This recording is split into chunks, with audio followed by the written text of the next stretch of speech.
Hi, I've just received a demo unit of the new basic Kindle. That's the $79 Kindle, the new entry-level Kindle from Amazon. So I'm going to tell you about how it compares with the previous basic Kindle, and also how it compares with the Paperwhite, which becomes the new middle-level model, and the new Kindle Voyage at the top of the line, which begins shipping later this month.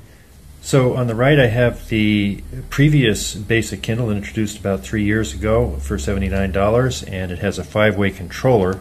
So in order to move around on it, you have to use this 5-way controller, and then a home button, there's a menu button, pretty good controls. But if you're going to be searching for something, you have to pull up this keypad and move letter by letter to enter text. The new basic Kindle for $79 has a touch screen, so you can tap on it to open up pages, and you tap on the upper menu to go to the home button. The big payoff for this is if you're searching for something and you want to look for something at the Amazon store or somewhere else, you can just type in on this keypad, which shows up on the screen, and that makes it a lot easier to be entering text.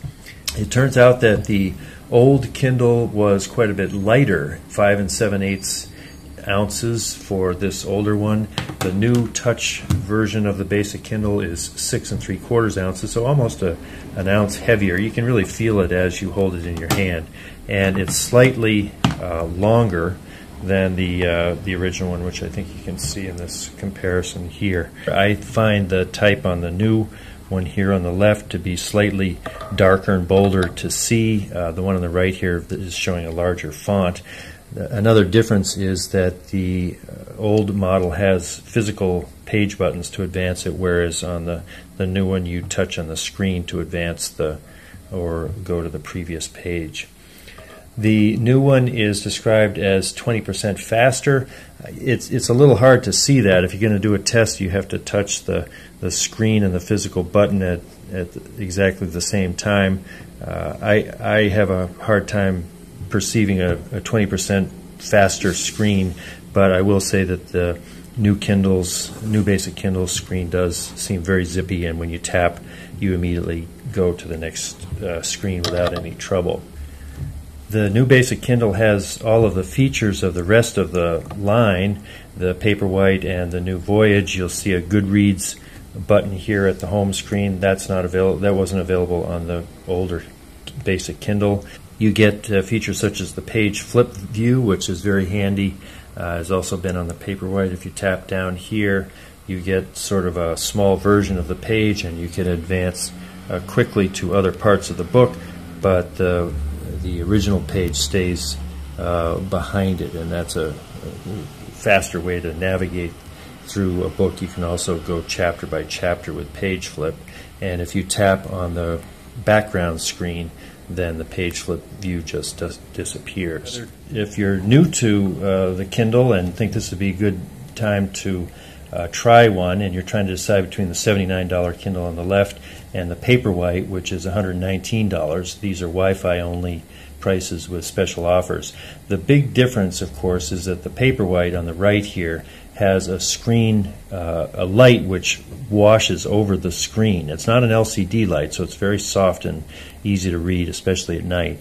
And I've got it here at the maximum level. If I turn it pretty close to its lowest level, these two screens look very similar, but with the Paperwhite, you've got the ability to have it create its own light. And here you can see it can get pretty bright. This is great for reading in bed, of course, because you're not having to have a light on if the person you're sleeping with is ready to sleep and you're not.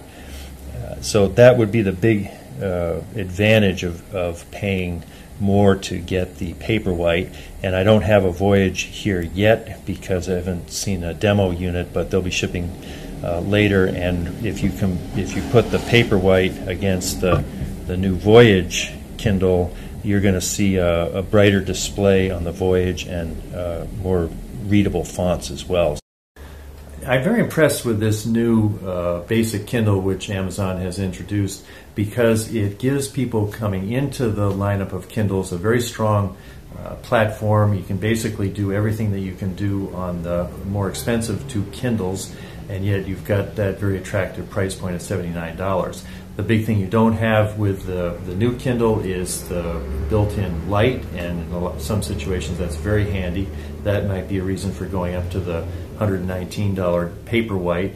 And then the Voyage has got physical buttons, which the Paperwhite does not. So a lot of people are going to prefer that. And it also has a sharper screen. When I saw it at the briefing, it really was a beautiful screen.